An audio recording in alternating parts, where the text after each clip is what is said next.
Picture this. The journey ahead starts here together, and together we can build a brighter future. You are listening to Illuminating Hope, a podcast of Hope House.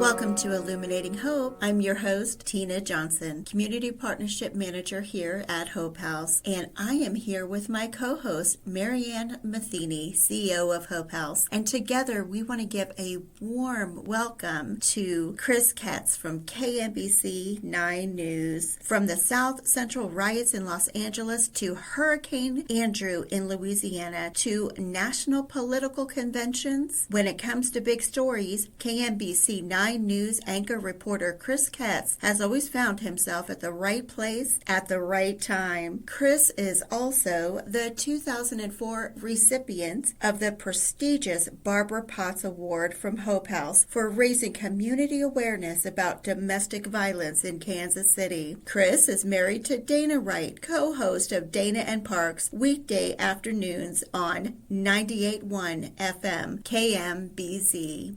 We're so excited to have Chris Katz as our guest. It is absolutely my pleasure to be here. Oh, yeah. Absolutely. So, you guys say jump, I say how high. Well, Nice. we try not to say jump too often either. So. Annie, absolutely, after all these years, my gosh. So let's talk about that. So you are celebrating your 40th anniversary Yes. this year with KMBC. Yes. Tell me, how does that feel? Well, as I said at the gala, and my mother, I think, has put it best, actually. Well, this just means that apparently he can keep a job. That's my mother. But that's my mother. I still am in amazement and shock that it's been 40 years. And I suppose like most people who are in this position, where did the time go? Right. It seems like just yesterday. I don't feel that old. I don't know how you're supposed to feel. Right. I don't know that I feel any different now than I did 40 years ago. And I suppose that's a good thing. I'm blessed, aside from the obvious. I have a job that I love. They seem to like what I do. But most importantly, it's still a hell of a lot of fun to go to work, even after all of this time. Right. And so, listen, nobody is luckier on that score than I am. Nobody. That's awesome. So, Well, you work with some wonderful people The who best. were very willing to do videos to share with our surprise that we did for you at our gala. So and they were remarkably nice. that may have been the surprising thing of the whole evening. All of my colleagues were shockingly nice, and because that's but they truly love you, and that really came through in all of those videos. They're you are well loved. And again, there are an awful lot of people who, without them, we could not do what we do. And nobody is more aware of that than I am. And we're just so fortunate on so many levels. I can't even begin to describe. So I'm curious, just along those lines, you followed in your father's footsteps. I did. And now your son Yep. is following in your footsteps. Can you talk about that? My His legacy? My father, whose air name was Jim King, but his real last name was Katz. His career started in Omaha at the ABC station, Channel 7 KETV, which oddly enough is owned by Hearst, which that's who owns us. He did sports there for a couple of years and then took a job with a brand new television station in Moline, Illinois, up in the Quad Cities, the ABC station WQAD, and signed on with that station in 1963. And had a long and wonderful career there until he passed away on the 2nd of January, 1999. So fast forward to my oldest son, who went to he's a proud graduate of the University of Missouri School of Journalism, which it's the world's finest school of journalism. If you don't believe him, just ask them; they'll tell you. I'll tell you. I'll tell you. Exactly. Communication. And so Jonathan's first job out of Mizzou, and he graduated early. He graduated in 3.5 years, and we were so proud of him. And I remember the conversation with Jonathan after he graduated. He was working at KOMU, which is the university-owned television station in Columbia, and a wonderful training ground, my goodness. For sure. To have that on campus and available for students is just, it's worth its weight in gold. And I remember telling Jonathan, listen, you have your apartment in Columbia until June. You can you can kind of relax a little bit now that you don't have to worry about academics and look for a job, obviously, but you have plenty of time. And so within a couple of weeks, he got a couple of offers, and strangely enough, they were from the ABC station in Omaha, where his grandfather worked in the 50s and early 60s, and from WQAD, where his grandfather also worked, and his dad worked for a short time, and his mother worked for a short time. Wow. And so Jonathan took the job in the Quad Cities, and I think they were both great offers. I think this one was a little bit better because I think it was a part of the world that he was obviously familiar with. Right. So I think that was a huge advantage. And so Jonathan's first job was at a television station where the street in front of the station and the studio are named after his grandfather. Oh, wow. Oh, that's amazing. So there was no pressure there whatsoever. So 9 years later, he's married with now 3 children, and he always wanted to come back to Kansas City because this was home. Mm-hmm. And he got that opportunity thanks to the good folks over at WDAF Fox 4. If he wasn't going to work at our place, and the stars just never aligned right for that to happen. Not that he didn't pursue that, but if he wasn't going to work for us, I wanted him to work for those guys. That's good. And so he loves it. He's reporting 5 days a week, and from my selfish perspective, just to have our grandchildren 20 minutes away as opposed to 6 hours away, Right. I can't put a price on that. Right. It's huge. That is so huge. I know I'm Yeah. a grandma myself, Yeah. so that is so huge. Yeah. And just what a legacy. What a legacy your family has. I just think that's Now my wonderful. other 2 kids have nothing to do with TV, and I really could care less. My brother, again, he's in freight management.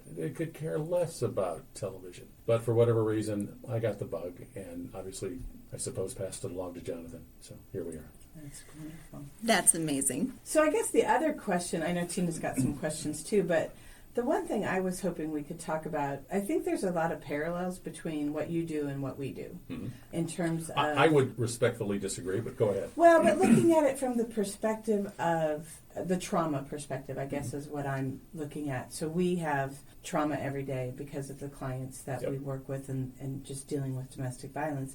But so do you. You report on trauma and violence and just things that are just not pretty on a daily basis.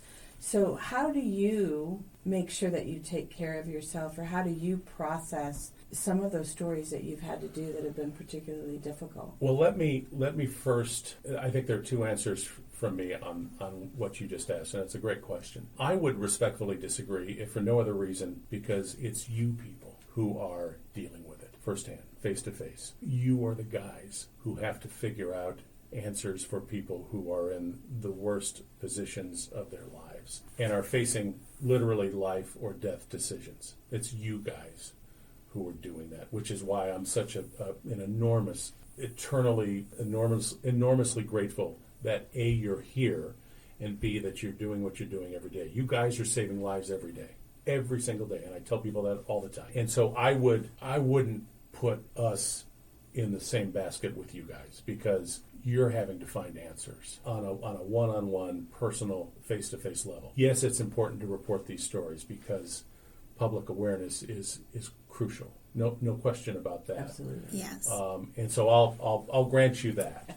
Okay, but it's you guys who are the ones who are having to find those answers. Maybe there are times when we can help you along that road, Mm-hmm. and I think there have been times. I hope there have been times where we have been successful in that for you, Oh, absolutely. and for other Absolutely. shelters, not just but throughout Kansas City. Mm-hmm. Yes.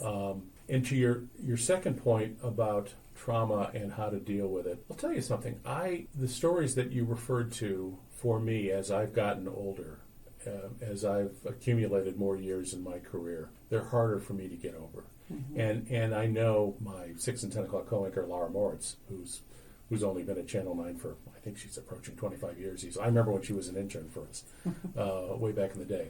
But I know Laura and I will watch these stories unfold during a 6 or a 10 o'clock newscast on Channel 9, and we both have the same reactions. Mm-hmm. And the reactions are what what our viewers are. It's the same reaction. So as I say, I think as I've gotten older, I think it's become harder to deal with. And I know people in our business who face these same situations and aren't afraid to talk it out with a professional. I think that's a fabulous idea, and something that probably journalists should have been more focused on years ago.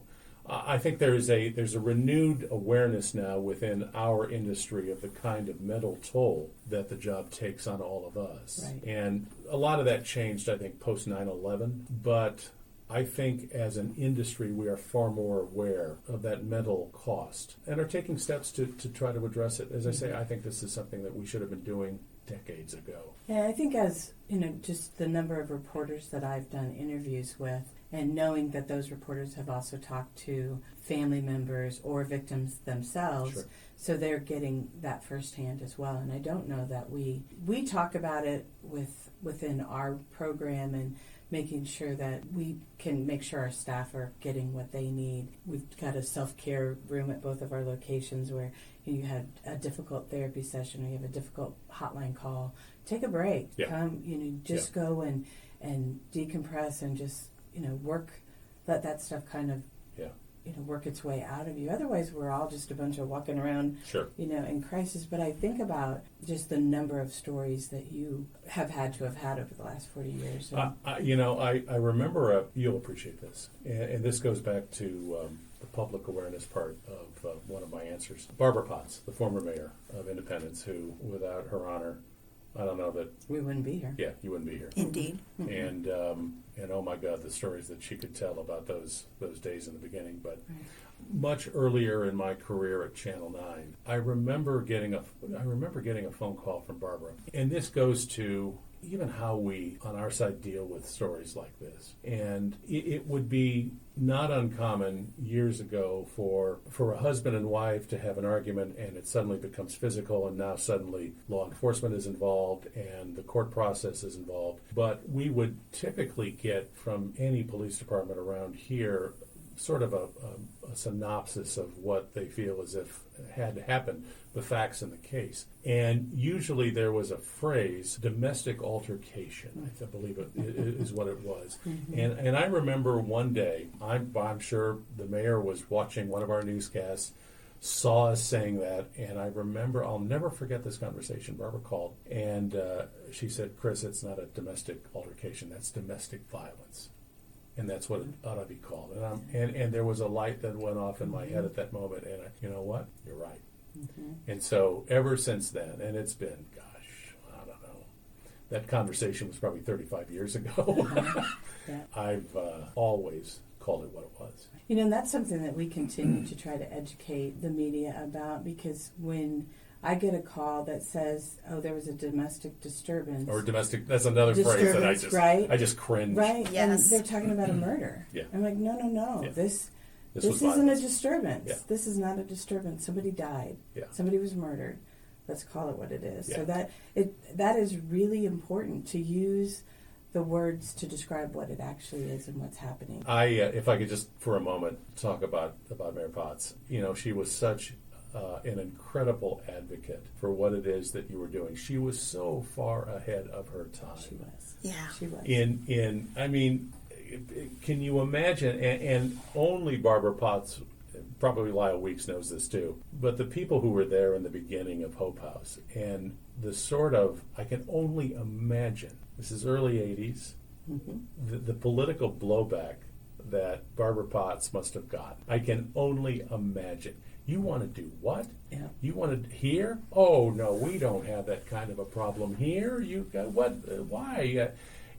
But Barbara Potts's North Star is as Right. true as anybody's, Right. and she knew somebody who recognized a problem and said, "Damn it, we need to fix this. We need to do something. We need to Right. come up with an answer."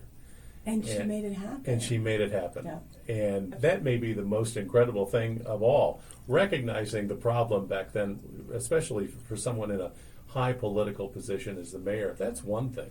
But to actually get it across the finish line, it's amazing. One of the things that I love Barbara, and she's still very Yep. involved. Just saw Yep. her at a gathering that we had She's the best. couple months She ago. is the best. Yeah. She's still advocating. But I remember... And that, if I may, No. this organization presents an award, the Barbara Potts Award, and I am a proud recipient of that from a long time ago. And even on my bio, and I've been blessed. I've had a lot of awards in my career, and I love all of them. But the Barbara Potts Award is one that is on my bio on our website because That's I take awesome. great pride in that. I want to Anyway, say go that ahead. was 2005. Something like that. It's Something a long like that. time ago. Something Yeah. like that. Yeah. But anyway, go ahead. I'm Well, sorry. there's two things with that. Is I really enjoyed you and I being able to present Barbara with the Lifetime Achievement Award Yeah. that we were able to give That was her. cool. That was a great That night. was a That was a wonderful. cool night. That was Yeah. a wonderful evening. Yeah. And I remember saying to Barbara that night, again, we were going back to, people recognizing a problem and proposing answers. And I remember saying to Barbara, what the hell were you thinking about that night, remember? Exactly. Because that was just an illustration of the kind of political pushback that she was getting. Well, and one of the things, because it definitely wasn't talked about. It was No. a family problem, what happened behind closed doors. Sweep it But under the rug.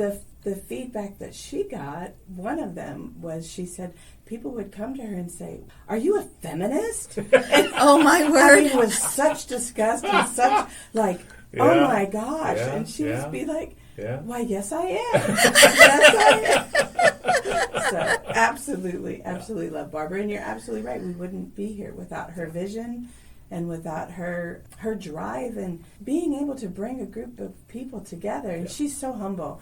And she would say, when the mayor asked you to do something, people respond. She said, I didn't realize that would happen. She's so humble, and she's just so she's just the most giving person. couldn't So agree we more. are very blessed Yeah.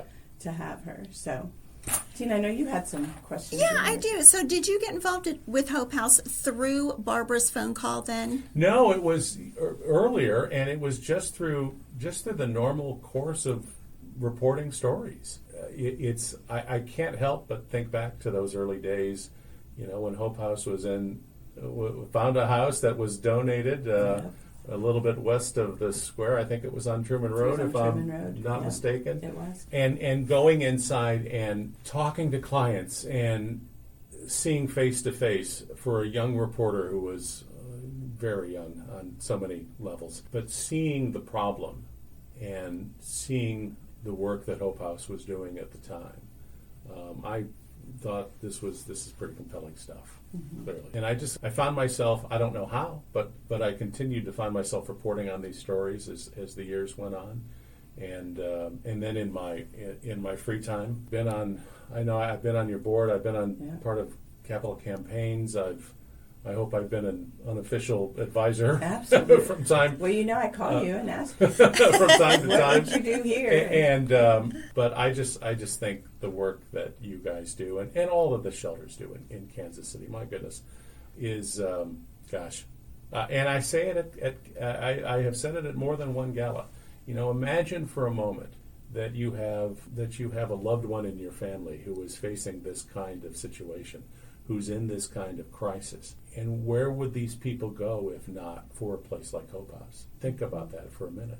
I mean, what a horrible thought. And you never know who you will encounter or who's experienced things that you never even realized. After the gala, I can't tell you the number of people that came up to me after the program Yep.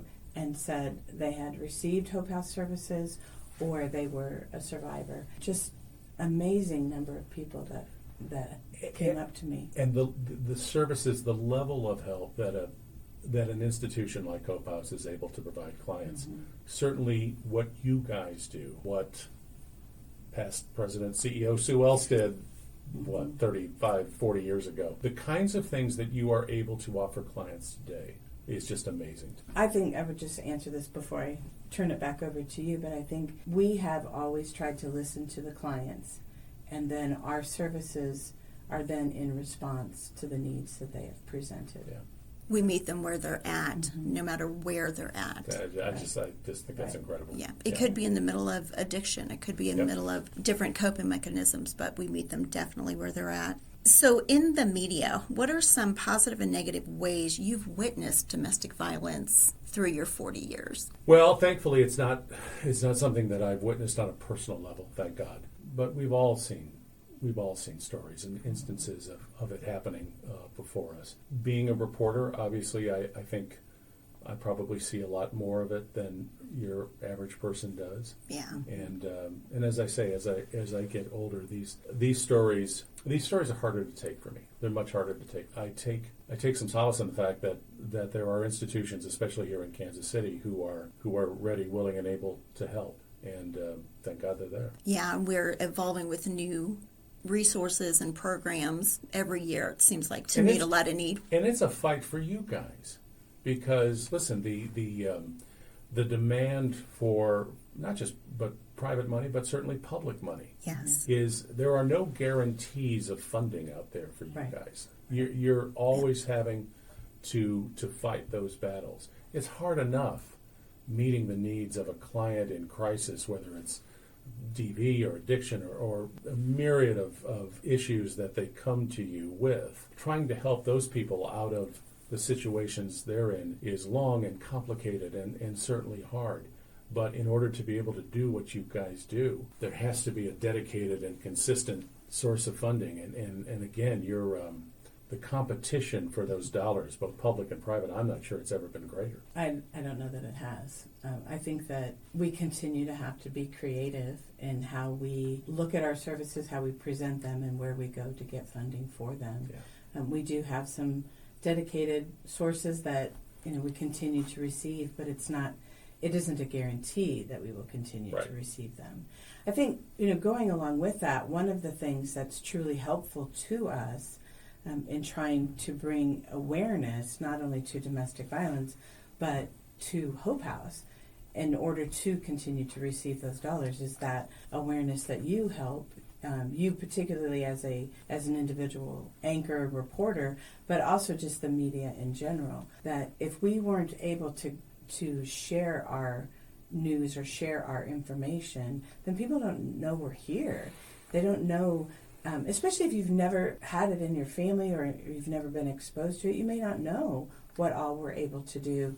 So when those incidents happen and you come and say, we'd like to bring, I'd like to do an interview so we could bring attention to this, that helps in ways that are just beyond even measuring, because we don't know who we've just impacted. We don't know who we've just exposed to our services that didn't know we were there. And when those kinds of stories happen, and unfortunately and tragically they do and continue to happen, it's one thing to report the event.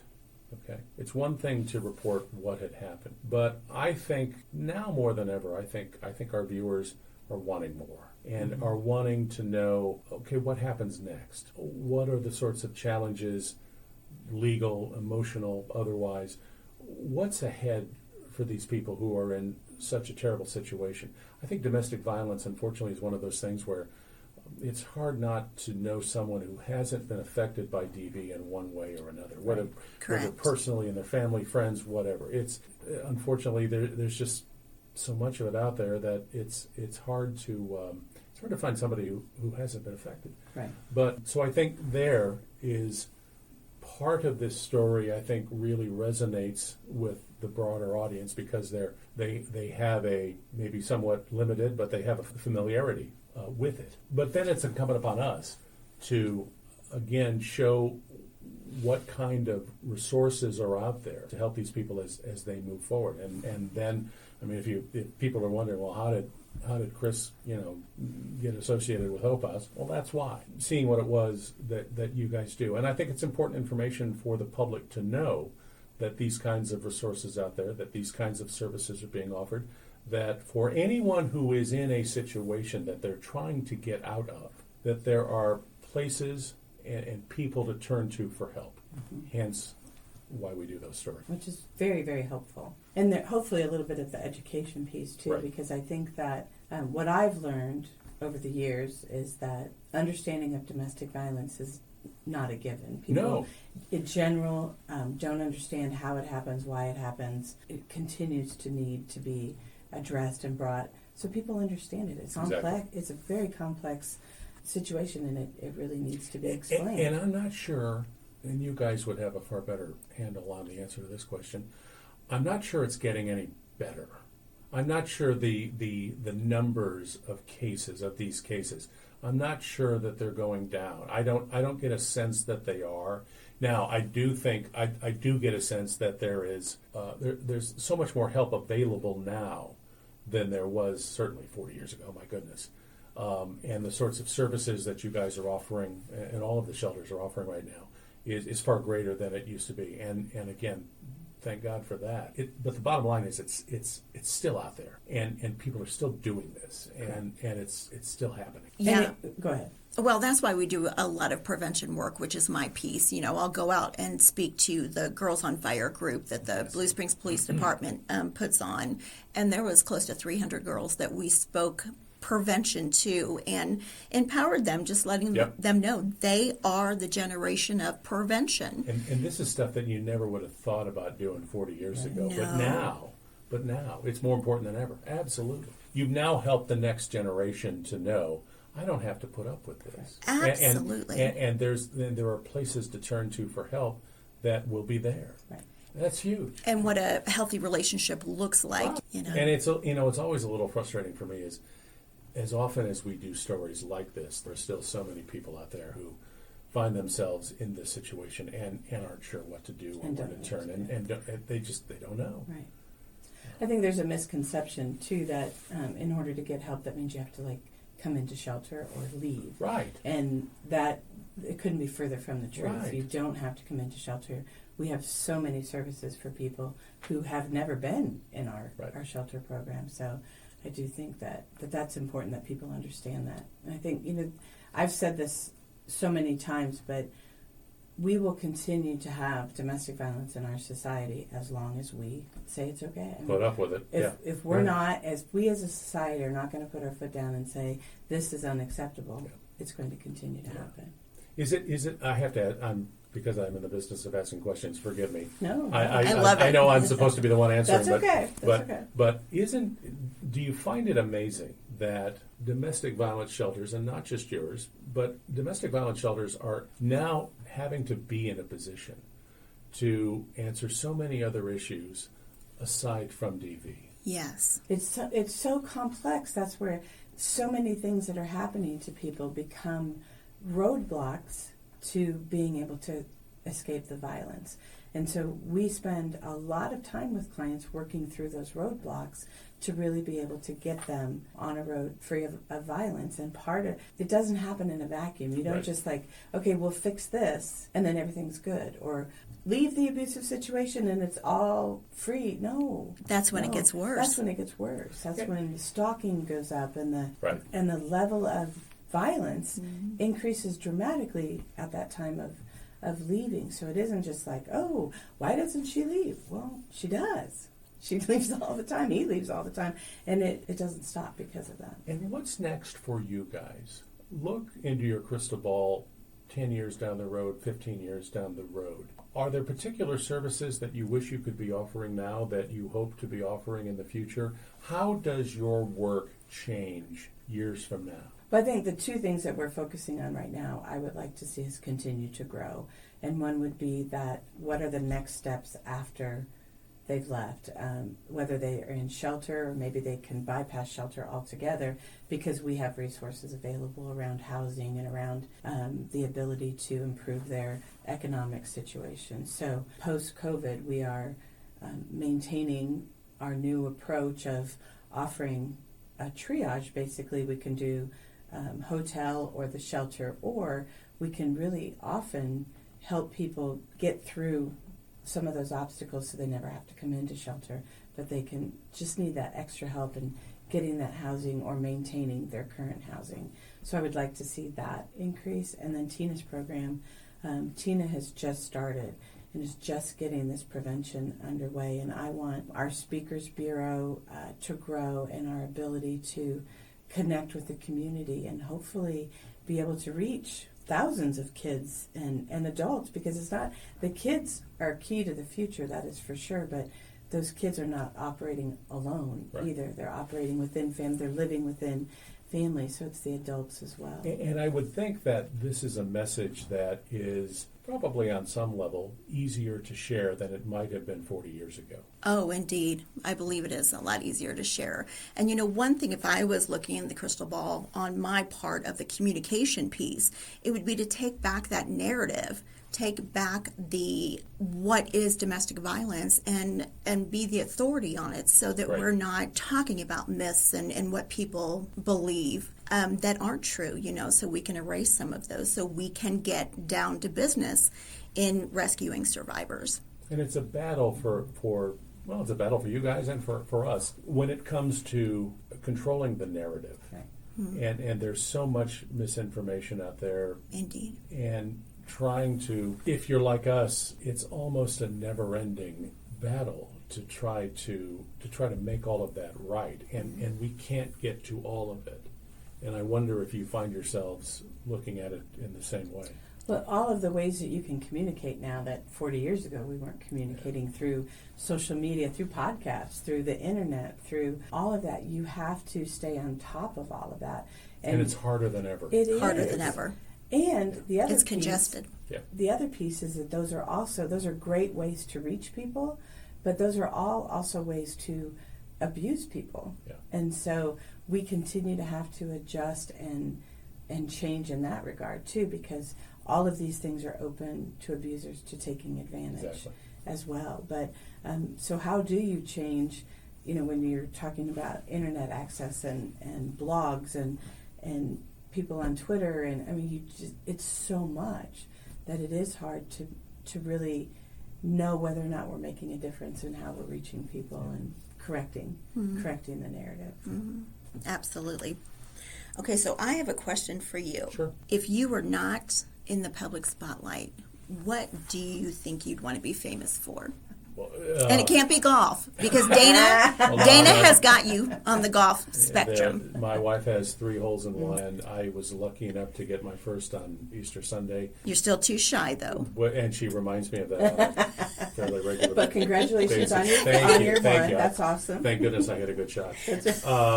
But honestly, this is all I've ever wanted to do. Having grown up in the business and having watched and admired my dad for so long, this is all I've ever wanted to do. Have I thought about, well, would there be a plan B?